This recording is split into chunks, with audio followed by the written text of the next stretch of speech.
6월의 아침 여러분들의 가정에 주의 은총이 함께하기를 축원합니다. 언젠가 버스를 타고 지나가다 보니까 6월에 아마 애국의 달을 맞이해서 그런 글이 써 있었던 거겠죠. 이런 글귀였었습니다. 희생이 있었기에 희망이 있습니다 라고 하는 거예요. 참 감동된 말 아닙니까? 옛날에 유교를 통해서 희생이 있어서 지금의 희망을 본다. 참 좋은 말 같았습니다. 오늘 말씀의 제목을 저는 위기라고 하는 말씀을 준비했습니다. 크리시스라고 하는 말인데, 이러한 불안, 위험, 무서움, 이러한 것이 현대인들에게 왜 생기는 것일까? 또 이런 위기와 더불어서 사람들이 살아가고 있는 이유가 다 뭘까? 이런 것에 대해서 한번 생각해 보려고 합니다.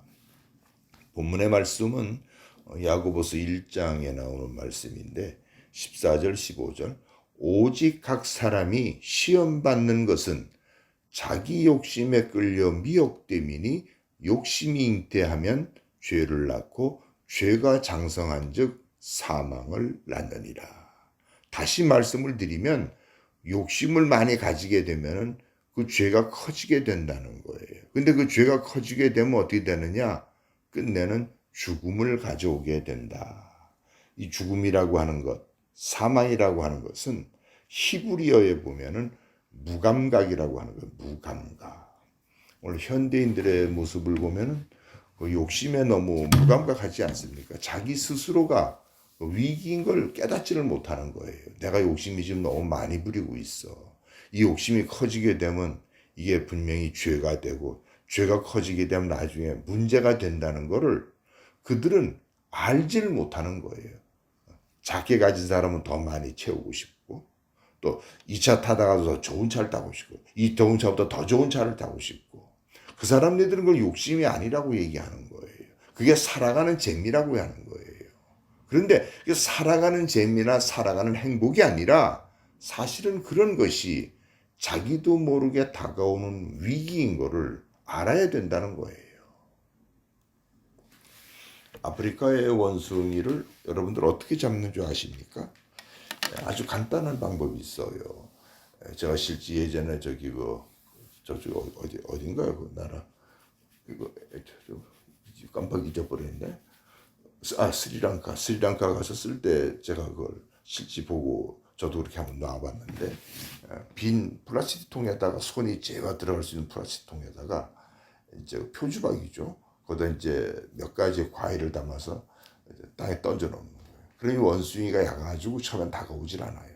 근데 사람이 없으면 살고머니 다가와서 표주박에다 손을 강제로 비집고 집어넣는 거예요. 집어넣고 나서 그 열매를 손으로 꽉 쥐는 거예요. 꽉 쥐고 이제 손을 빼려고 하니 이 빠지나요? 사람이 천천히 와서 그냥 잡으면 되는 거예요. 손을 놔야지만이 손을 빼고 도망을 가서 나무를 타고 올라갈 텐데 한 손 갖고 나무를 타지 못하잖아요.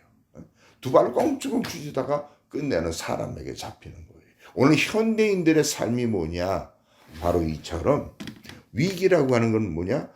욕심이 자꾸 커져가고 있는 걸 모른다는 거예요. 또 나중에 욕심이 커지면 죄를 낳고 이 죄가 점점점 장성하게 되면은 사망을 낳는다는 거를 알지 못하고 살아가는 거예요.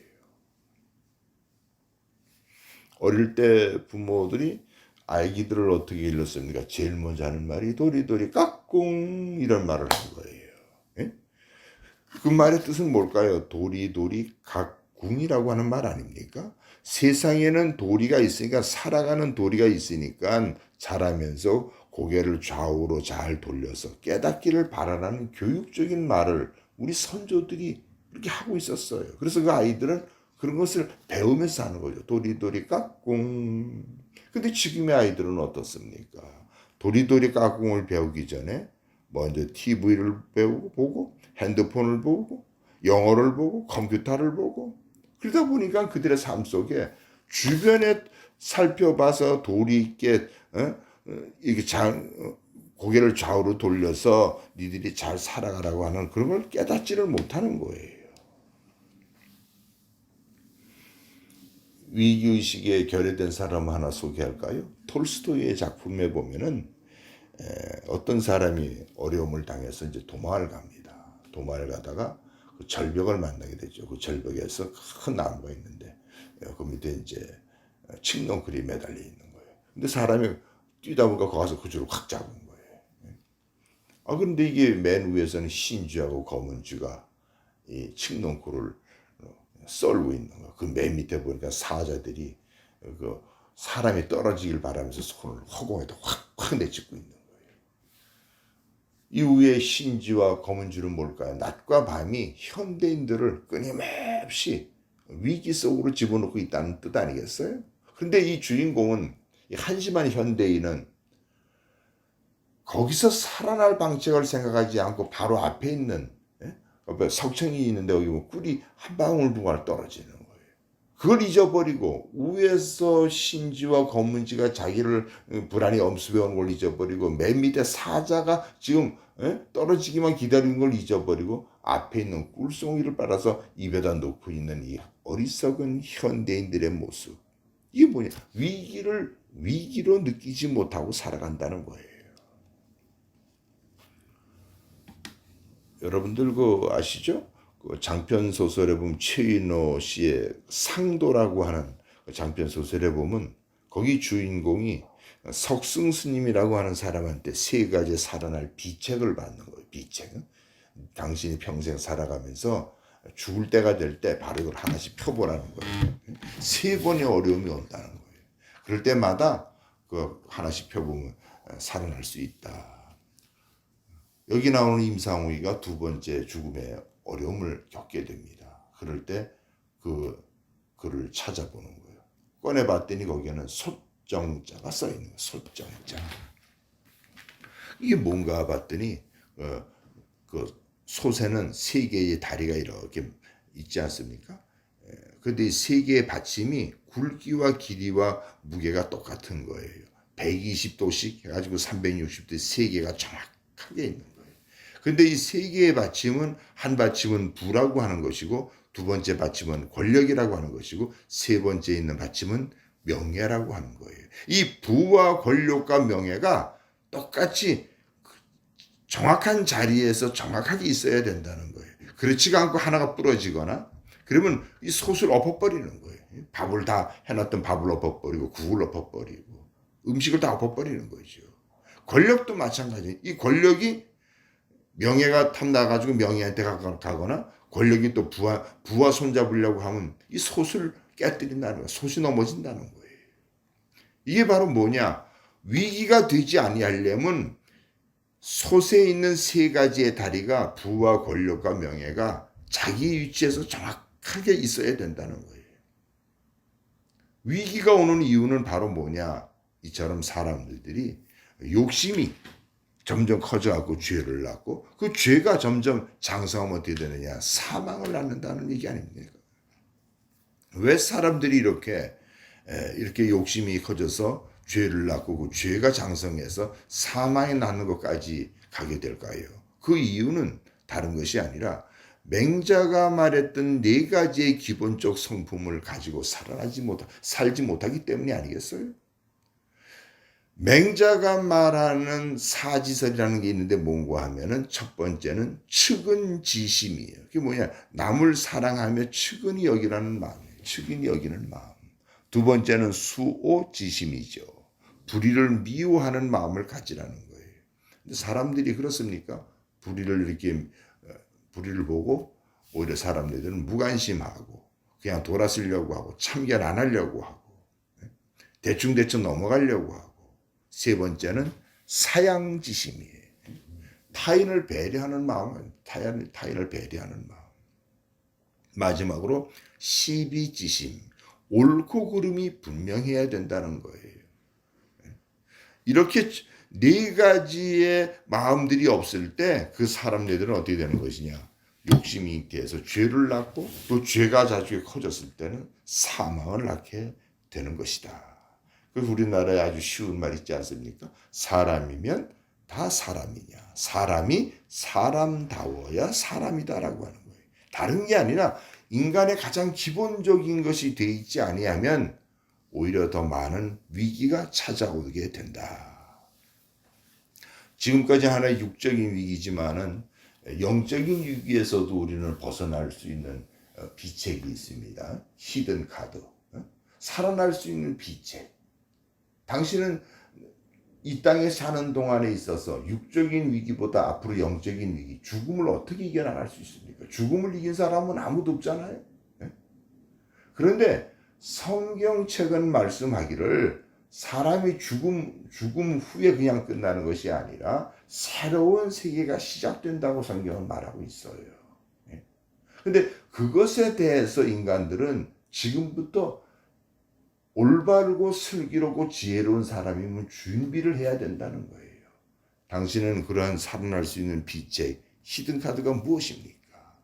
그것은 다른 것이 아니라 예수 그리스도를 아는 것으로 끝나는 것이 아니라 예수 그리스도를 아는 것을 넘어서 믿어야 하는 것입니다.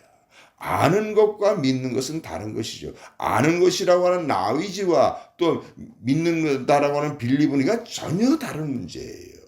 믿는다라고 하는 빌리브는 다른 것이 아니라 예수 그리스도가 나의 구세주이고 나중에 내가 죽음 후에도 나를 구원시켜 주실 분이라고 하는 확신, 그것이 있어야 된다는 거예요. 하나님의 아들이 나중에 심판하러 이 땅에 오셨을 때 내가 하나님을 믿음으로 말미암아 구원받는다는 것을 확실하게 알아야 된다는 거예요.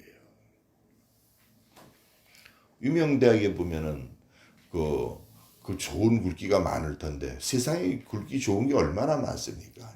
근데 보면은 하버드 대학만 해도 그 머릿돌에는 뭐라 써 있는지 아십니까?